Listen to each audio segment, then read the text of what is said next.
नमस्कार दोस्तों।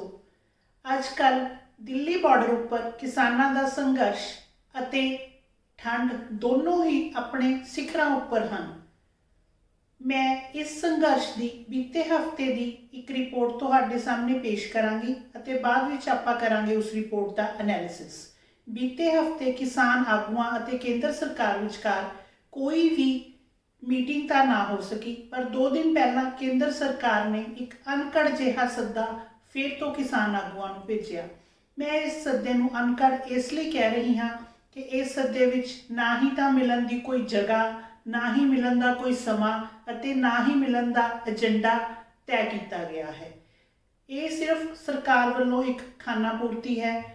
सरकार दुनिया को दिखाना चाहती है कि देखो सानू तो किसानों की बहुत चिंता है, असी तो जल्दी तो जल्दी इस समस्या का समाधान करना चाहते हाँ। ये असी तो किसानों नाल वध तो वध मीटिंग्स करने लई तैयार हाँ, पर अंदरली सच्चाई हुण किसी तो भी लुकी हुई नहीं है। दूसरे पासे जेकर गल करी जाए किसान जथेबंदियां दी, तां किसान आगू बहुत ही समझदारी दे नाल इस संघर्ष नूं अगे वधा रहे हैं। उन्हां नूं जो तरह दियां इधरों उधरों चोबां लाइयां जांदियां हन, वो उन्हां दा जवाब भी बहुत ही ठरमे अते शांतमई ढंग नाल दे रहे हैं। पर पिछले दिनी पंजाब चों 2 नौजवानों दियां आत्म हत्या करन दियां खबरां आईयां जो कि मन नूं बहुत ही उदास कर देण वालियां सन। पर मैं अज तुहाडे सामने कुछ अजिहे तत्थ रखण की कोशिश करांगी जिस तो तुहानूं भी महसूस होवेगा कि जेकर साडे बजुर्ग, बच्चे, मातावां, भैणां दिल्ली बॉर्डर के उपर इन्नी ठंड विच खिड़े मत्थे संघर्ष कर सकते हैं, तो असी घरां विच बैठे डिप्रैशन का शिकार या आत्म हत्या वर्गियां गल्लां सोचण नूं क्यों मजबूर होईए। सब तो पहली गल, किसी ने न्यायिक अदालत दे विच एक पटीशन पाई कि दिल्ली बॉर्डर उपर बैठे किसानों नूं उत्थों उठा देना चाहिए है। इस नाल आवाजाही प्रभावित होंदी है, लोगों नूं काफ़ी परेशानी हो रही है। अदालत ने उस बंदे नूं पूछा कि तुहाडी जमीन कित्थे है, वो कहंदा जी तमिलनाडु विच। तां जज साहब ने कहा कि तुहाडी जमीन तमिलनाडु विच है, यह संघर्ष चल रहा है दिल्ली बॉर्डर ते, और संघर्ष विच आने वाले किसान हैं पंजाब, हरियाणा, उत्तर प्रदेश, मध्य प्रदेश या बिहार के। तुहाडा इस विच की इंटरस्ट है? ये तो वही गल हुई, तू कौन मैं खाम खा। दूसरे पासे जज साहब ने पूछा कि किसान सड़कों उपर चक्का जाम करके बैठे हैं, तो पंजाब सरकार वालों वकील नियुक्त किए गए पी चिदंबरम ने दस्या कि जी नहीं, किसान सड़कों नहीं रोक के बैठे हैं, बल्कि केंद्र सरकार बॉर्डर उपर बैरीकेडिंग करी बैठी है, खड्डे पट्टे हुए हैं, किसान का जिथे उन्होंने रोक दिता गया है उत्थे रुके हुए हैं अते साइडां ते बैठे हैं। तो इस दे जवाब जज साहब ने कहा कि ये समस्या हाले तक हल हो जानी चाहिए सी। सो हाले तक की गल बात विच तां किसानां दा कोई कसूर नज़र नहीं आ रहा। सो क्योंकि किसान बहुत समझदारी अते ठरमे तो काम लै रहे हैं, इसलिए अदालत विच उन्हां दा कोई दोष साबित ना हो सकिया। इस तो बाद गल करी जाए लुधियाना डिस्ट्रिक्ट तो पैदल चल के आए एक बजुर्ग की, वह 350 किलोमीटर का पैंडा पैदल तय करके दिल्ली बॉर्डर से संघर्ष में शामिल होने पहुंचे। उन्होंने पत्रकारों ने पूछा कि बजुर्गों रस्ते विच इन्ने साधन सन, इन्नियां ट्रालियां आ रही सन, तुसी किसी नूं भी कह देंदे कोई भी तुहानूं दिल्ली तक ले आंदा। तो उस बजुर्ग ने उत्तर दिता कि मैं संकेतक तौर पर साडी केंद्र सरकार नूं ये दस्सण लई इत्थों तक पैदल आया हाँ कि हले तां ये बुढ़े हड्डां विच भी बहुत जान है, तो साडी नौजवानी दी तां तुसीं गल ही छड्ड दिओ। असी किसी जबर जुलम तो डरन या घबराउण वाले नहीं। इस करके मैं उत्थों, हालांकि मेरे घर भी गड्डियां भी हैं, बाइक्स भी हैं, मैं भी चाहता तो किसी कार ते या बाय ट्रेन भी इत्थे आ सकता सी। मैं सिर्फ केंद्र सरकार दी अखां खोलण लई इत्थों तक पैदल आया हाँ कि असी पंजाबी अपने हक्कां लई बहुत सुचेत भी हाँ ਅਤੇ ਸਾਡੇ ਮਨ ਵਿੱਚ ਕਿਸੇ ਤਰ੍ਹਾਂ ਦੀ ਕੋਈ ਉਦਾਸੀ ਜਾਂ ਸ਼ੰਕਾ ਲਈ ਵੀ ਕੋਈ ਜਗ੍ਹਾ ਨਹੀਂ। ਅਸੀਂ ਇਸ ਘੋਲ ਨੂੰ ਜਾਰੀ ਰੱਖਾਂਗੇ ਅਤੇ ਉਦੋਂ ਤੱਕ ਅਸੀਂ ਆਪਣਾ ਸੰਘਰਸ਼ ਚਲਾਈ ਜਾਵਾਂਗੇ ਜਦੋਂ ਤੱਕ ਤੁਸੀਂ ਇਹ ਤਿੰਨੇ ਕਾਲੇ ਕਾਨੂੰਨ ਵਾਪਸ ਨਹੀਂ ਲੈ ਲੈਂਦੇ। ਉਸ ਬਜ਼ੁਰਗ ਦੀਆਂ ਇਹ ਗੱਲਾਂ ਸੁਣ ਕੇ ਦਿੱਲੀ ਬਾਰਡਰ ਤੇ ਬੈਠੇ ਲੋਕਾਂ ਦੇ ਮੱਥੇ ਵੀ ਖਿੜ ਗਏ।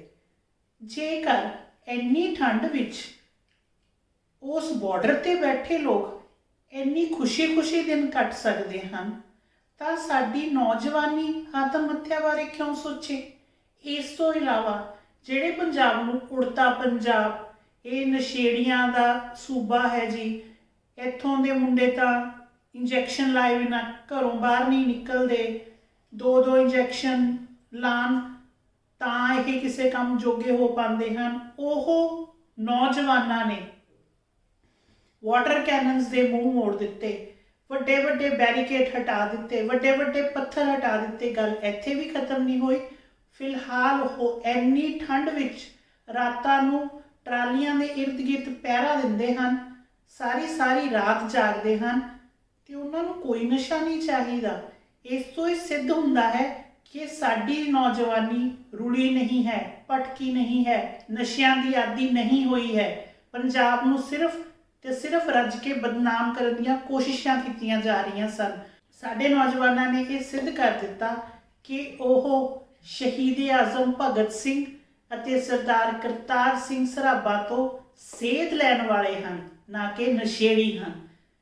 ਸੋ ਇਸ ਤੋਂ ਬਾਅਦ ਮੈਂ ਗੱਲ ਕਰਾਂਗੀ ਸਾਡੇ ਪੰਜਾਬੀ ਕਲਾਕਾਰਾਂ ਦੀ। ਇਹ ਵੀ ਕਿਹਾ ਜਾਂਦਾ ਸੀ ਕਿ ਪੰਜਾਬੀ ਗੀਤਾਂ ਵਿੱਚ ਬੰਦੂਕਾਂ ਦੀ, ਸ਼ਰਾਬ ਦੀ, ਕੁੜੀਆਂ ਦੀ ਬਸ ਇਹੀ ਗੱਲਾਂ ਹੋ ਕੇ ਰਹਿ ਜਾਂਦੀਆਂ ਹਨ। ਇਹ ਸੱਚ ਵੀ ਸੀ, ਪਰ ਜਦੋਂ ਦਿੱਲੀ ਦੇ ਵਿੱਚ ਕਿਸਾਨਾਂ ਦਾ ਅੰਦੋਲਨ ਚੱਲਿਆ ਤਾਂ ਵੱਖ-ਵੱਖ ਪੰਜਾਬੀ ਕਲਾਕਾਰ, ਚਾਹੇ ਤੁਸੀਂ ਗੱਲ ਕਰ ਲਓ ਜੈਜ਼ੀ ਬੀ ਦੀ, ਚਾਹੇ ਬੱਬੂ ਮਾਨ ਦੀ, ਚਾਹੇ ਗੁਰਦਾਸ ਮਾਨ ਦੀ ਜਾਂ ਕਿਸੇ ਹੋਰ ਕਲਾਕਾਰ ਦੀ, ਹਰਭਜਨ ਮਾਨ ਆਪਣੇ ਬੇਟੇ ਨਾਲ ਉੱਥੇ ਆਇਆ ਔਰ ਉਹ 2 ਵਾਰ ਆ ਚੁੱਕਿਆ ਹੈ। ਹੋਰ ਵੀ ਬਹੁਤ ਸਾਰੇ ਕਲਾਕਾਰ ਹਨ।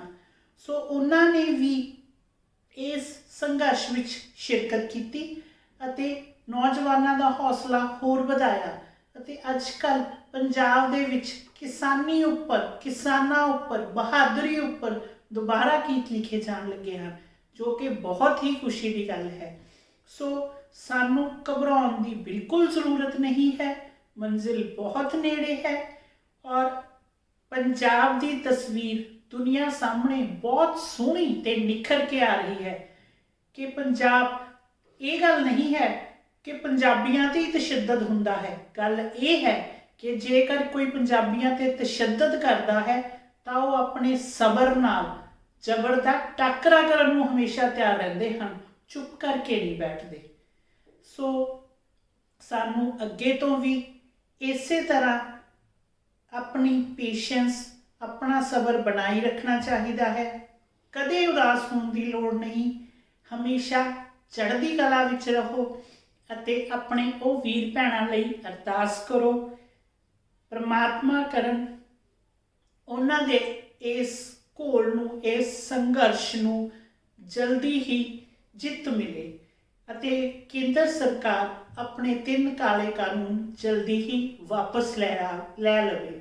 ਇਸ ਤੋਂ ਇਲਾਵਾ ਇੱਕ ਹੋਰ ਜੋ ਬਹੁਤ ਸੋਹਣੀ ਗੱਲ ਹੋਈ ਹੈ ਉਹ ਹੈ ਕਿ ਪੰਜਾਬ ਨਾਲ ਹਰਿਆਣਾ ਇੱਕ ਛੋਟੇ ਭਰਾ ਵਾਂਗ ਆ ਕੇ ਖੜਾ ਹੋ ਗਿਆ ਹੈ। ਜਿਹੜੇ ਪੰਜਾਬੀ ਅਤੇ ਹਰਿਆਣਵੀ ਆਪਸ 'ਚ ਜਾਂ ਤਾਂ ਲੜਦੇ ਰਹਿੰਦੇ ਸਨ ਜਾਂ ਜਿਨ੍ਹਾਂ ਨੂੰ ਲੜਾਇਆ ਜਾਂਦਾ ਸੀ, ਅੱਜ ਉਹ ਇਕੱਠੇ ਹਨ। ਉਹ ਇਕੱਠੇ ਇੱਕ ਥਾਲੀ ਵਿੱਚ ਰੋਟੀ ਖਾ ਰਹੇ ਹਨ।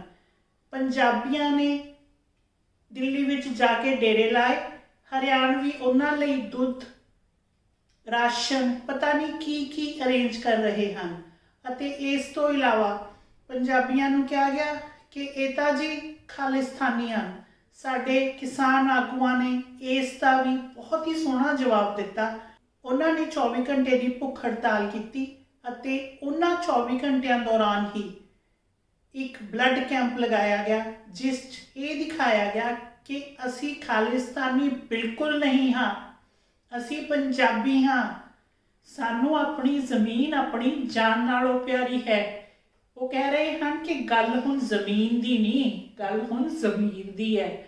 ਸੋ ਉਹ ਬਲੱਡ ਕੈਂਪ ਇਸ ਚੀਜ਼ ਦਾ ਸੰਕੇਤ ਹੈ ਕਿ ਪੰਜਾਬੀ ਕਿਸੇ ਦੀ ਜਾਨ ਨਹੀਂ ਲੈਣਾ ਚਾਹੁੰਦੇ, ਕਿਸੇ ਦੀ ਜਾਨ ਲੈ ਵੀ ਨਹੀਂ ਸਕਦੇ। ਉਹ ਤਾਂ ਬਹੁਤ ਕੋਮਲ ਦਿਲਾਂ ਦੇ ਹਨ, ਬਲਕਿ ਆਪਣੇ ਦੇਸ਼ ਲਈ ਆਪਣੇ ਖੂਨ ਦੀ ਬੂੰਦ ਬੂੰਦ ਬਹਾਉਣ ਨੂੰ ਤਿਆਰ ਹਨ।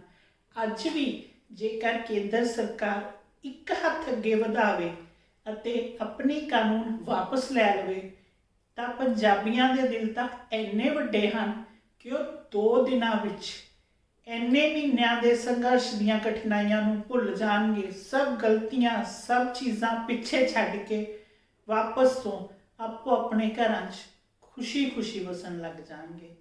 ਜ਼ਰੂਰਤ ਹੈ ਤਾਂ ਸਿਰਫ ਸਾਡੀ ਕੇਂਦਰ ਸਰਕਾਰ ਨੂੰ ਥੋੜ੍ਹਾ ਜਿਹਾ ਅੱਗੇ ਕਦਮ ਵਧਾਉਣ ਦੀ। ਧੰਨਵਾਦ।